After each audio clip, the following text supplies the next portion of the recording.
and it was a guy talking about a swan, and he said, have you ever seen a swan out of the water?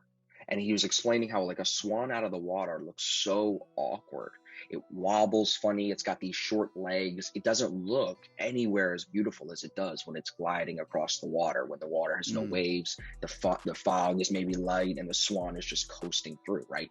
And the point of the whole audio, and it was like a long audio, it was very drawn out, as some people like to be too philosophical, but like he basically was saying how when you are the swan, when you are in your element, everything flows to you. You look, in a sense, you look beautiful. It is graceful, right? You're in your element versus when you're not in your element, not aligned with your passion, not aligned with what you should be doing. You look like the swan out of water. It's awkward. It's not graceful. It's, you know what I'm saying? So it's really not about you at all. It's just about the element that you need to be involved in. And like for me, it resonated a lot because like I am so passionate about trading and economics and finance and understanding what's going on in the world, that it's like, that is my element. Versus if you told me to go paint pictures and Austin's going to be an artist now, I'm looking like a swan out of water. So it really brought context to like, you actually are perfect the way that you are. We all are. You just have to find your element, you know? And this is a great, actually, it's a great transition into our topic today, because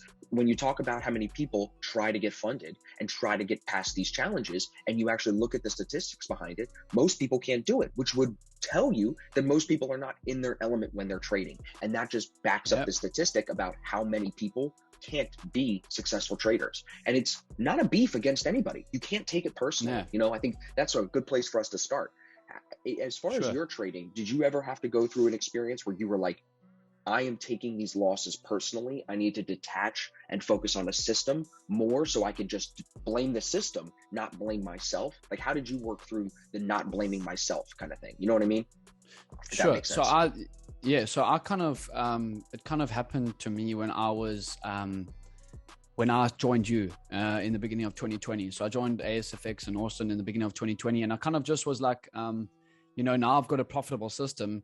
I need to just work on myself. And the thing is, I've always found a passion for finance and economics.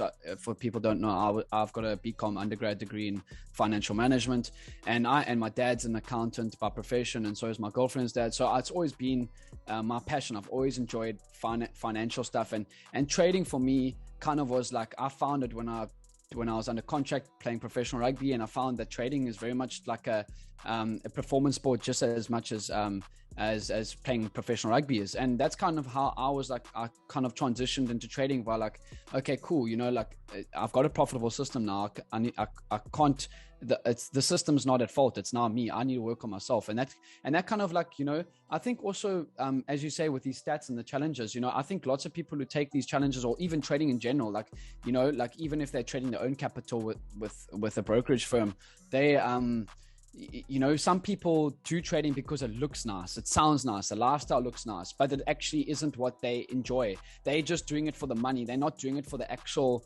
point of what actual trading is. Like, like people that ask me on Instagram, first of all, it's none of their business. They ask me, how much money have you made trading? I'm like, first of all, it's none of your business. And second of all, like, if you're asking me that question, you definitely don't know what the actual reason is to behind good quality trading. You're not in it for the right reasons, and you're not, you know, like someone doesn't start a business and go through all of, like, trading is a business. You don't start this and go through the nights and of working, and that's just because you want to make money. That's not, at the end of the day, you're going to quit at the first obstacle that comes your way. You're so right, bro. And I think that is like the first step that a lot of people that either try to get funded or just try to trade in general, that's like a big first step that stops them. It's a big first obstacle, like you said, that stops them.